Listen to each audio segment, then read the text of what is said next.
Jeethu Joseph മിക്കവാറും crime thriller ഗണത്തിൽപ്പെട്ട മൂവികളാണ് കഥ എഴുതി സംവിധാനം ചെയ്യുക. അപ്പോൾ അതേ ഗണത്തിൽപ്പെട്ട ഒരു മൂവി തന്നെയാണ് വലതുവശത്തെ കള്ളൻ. പക്ഷേ ഈ സിനിമ എല്ലാവർക്കും ഇഷ്ടപ്പെടുമെന്ന് പറയാൻ കഴിയില്ല. അപ്പോൾ എനിക്ക് ഈ സിനിമ ഇഷ്ടപ്പെട്ടോ ഇല്ലയോ എന്നുള്ളത് ഞാൻ അവസാനം പറയാം. അപ്പോൾ ഇതിൽ ഒരു ഡോക്ടറുണ്ട്, ശ്യാമ പ്രസാദാണ് ആ ഒരു വേഷം ചെയ്തിരിക്കുന്നത്.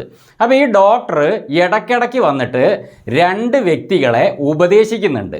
അപ്പോൾ പുള്ളി ആദ്യം ഒന്ന് ഉപദേശിച്ചു, പിന്നെ വീണ്ടും കുറേ കഴിഞ്ഞിട്ട് ഇതേ വ്യക്തികളെ ഉപദേശിക്കുന്നു, വീണ്ടും ഉപദേശിക്കുന്നു.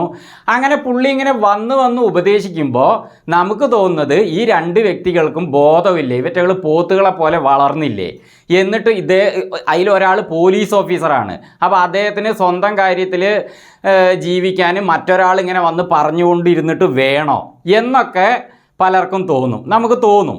കാരണം അങ്ങനെയാണ് പുള്ളി ഇടയ്ക്കിടയ്ക്ക് വന്നിട്ട് ഇവരോട് സംസാരിക്കുന്നത്. പക്ഷേ അതിലൊരു കാരണമുണ്ട്, അതെന്താണെന്ന് ഞാൻ പിന്നെ പറയാം. അപ്പോൾ അത് നമുക്ക് ഇങ്ങനെ ചിലർക്കൊക്കെ തോന്നുന്ന ഒരു കാര്യമായിട്ട് ഈ സിനിമയിൽ നിൽക്കുകയാണ്.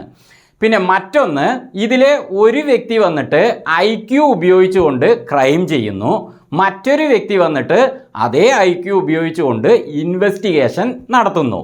പക്ഷേ IQ ഉപയോഗിച്ച് ക്രൈം ചെയ്യുന്ന വ്യക്തിയാകട്ടെ അത് അതിൻ്റെ വൃത്തിക്കും വെടുപ്പിനും ചെയ്യുന്നുണ്ട്. പക്ഷേ ഇൻവെസ്റ്റിഗേഷൻ നടത്തുന്ന വ്യക്തിയാകട്ടെ ഒരു ജനലിൻ്റെ അടുത്ത് നിന്നുകൊണ്ട് സിഗരറ്റും വലിച്ചുകൊണ്ട് ഇടയ്ക്കിടയ്ക്ക് പുറത്തേക്ക് നോക്കിക്കൊണ്ട് അതേപോലെ അരമണിക്കൂറിൽ കണ്ടുപിടിക്കും, 1 മണിക്കൂറിൽ കണ്ടുപിടിക്കും എന്നൊക്കെ പറഞ്ഞുകൊണ്ട് ഇടയ്ക്കിടയ്ക്ക് ആ കസേരയിൽ വന്ന് ഇരുന്ന് ഒരു ലിസ്റ്റൊക്കെ എടുത്ത് കുറേ മാർക്കൊക്കെ ചെയ്തിട്ട് ഈ നമ്പറും ഒരേപോലെയാണെന്നൊക്കെ പറഞ്ഞുകൊണ്ട് കുറേ ഫോണുകളൊക്കെ ചെയ്തുകൊണ്ടിരിക്കുന്നു എന്നല്ലാതെ അവിടെ നിന്ന് അനങ്ങുന്നില്ല. പുള്ളി അവിടെ നിന്ന് എഴുന്നേറ്റ് പുറത്തൊക്കെ പോയി കുറേ ഇൻവെസ്റ്റിഗേഷൻ്റെ ഭാഗമായിട്ട് പുറത്തൊക്കെ പോയിട്ട് അതിൽ കുറച്ച് ആക്ഷന് കാര്യങ്ങൾ അതുപോലെ ഇൻട്രസ്റ്റിംഗ് ആയിട്ടുള്ളൊരു കാര്യങ്ങളൊക്കെ ഉണ്ടായി, അല്ലെങ്കിൽ സസ്പെൻസായ കാര്യങ്ങളൊക്കെ അതിൽ ഉണ്ടായിക്കൊണ്ടിരിക്കുകയാണെങ്കിൽ നമുക്കൊരു ഇൻട്രസ്റ്റിങ് തോന്നും. പക്ഷേ പുള്ളി ആ ഇരിക്കുന്ന സ്ഥലത്ത് തന്നെ ഇരുന്നു കൊണ്ട് ഇടയ്ക്ക് ഇരിക്കുന്നു അത്ര തന്നെ ഉള്ളൂ. എന്നിട്ട് പുള്ളി IQ ഉപയോഗിച്ചിട്ട്, ബുദ്ധി ഉപയോഗിച്ചിട്ട് ആ കുറ്റം, ആ ഒരു ക്രൈം കണ്ടുപിടിക്കാൻ ശ്രമിക്കുകയാണ്. അത് നമുക്ക് മടുപ്പ് തരികയാണ്, അതില്ല എന്ന് പറയാൻ പറ്റില്ല. അപ്പോൾ ഈ സിനിമ എല്ലാവർക്കും ഇഷ്ടപ്പെടുമെന്ന് എനിക്ക് പറയാൻ പറ്റില്ല എന്ന് പറയാൻ കാരണം തന്നെ അതാണ്. പലരും സിനിമ കാണുന്ന പ്രേക്ഷകരിൽ പലരും പല ക്യാരക്ടറുള്ളവരാണ്. അപ്പോൾ അതുകൊണ്ട് ഇതങ്ങനെ അവർക്ക് പലർക്കും സൂട്ടാവില്ല എന്ന് തന്നെ പറയാം. എന്നാൽ ഈ സിനിമ എങ്ങനെയായിരുന്നു എനിക്ക് എന്നുള്ളത് ഇനി ഞാൻ പറയാം.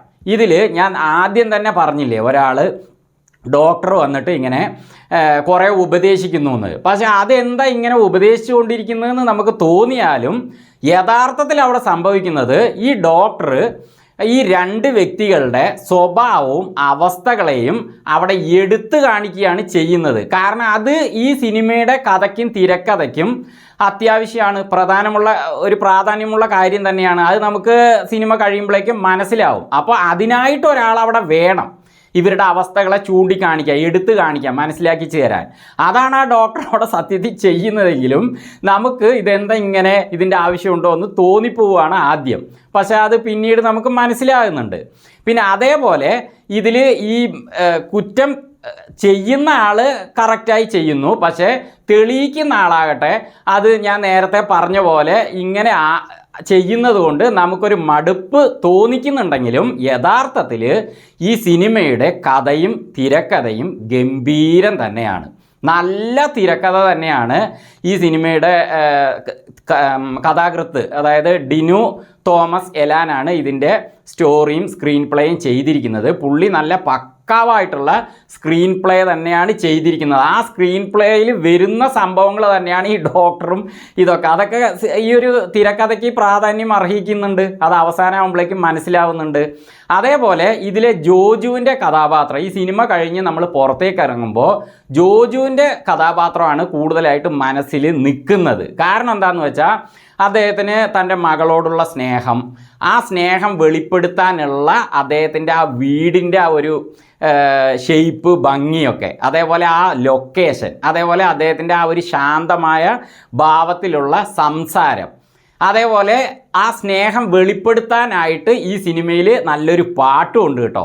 നമ്മൾ ഈ ഇപ്പോൾ ഇറങ്ങുന്ന സിനിമകളിലൊക്കെ നല്ല പാട്ടുകളൊന്നും വരുന്നില്ല, വന്നാൽ തന്നെ ജങ്കട ജങ്കട എന്ന് പറഞ്ഞിട്ടുള്ള പാട്ടുകളാണ്. ഇതൊരു നല്ല സ്നേഹം നിറഞ്ഞ സോങ് തന്നെയാണ്.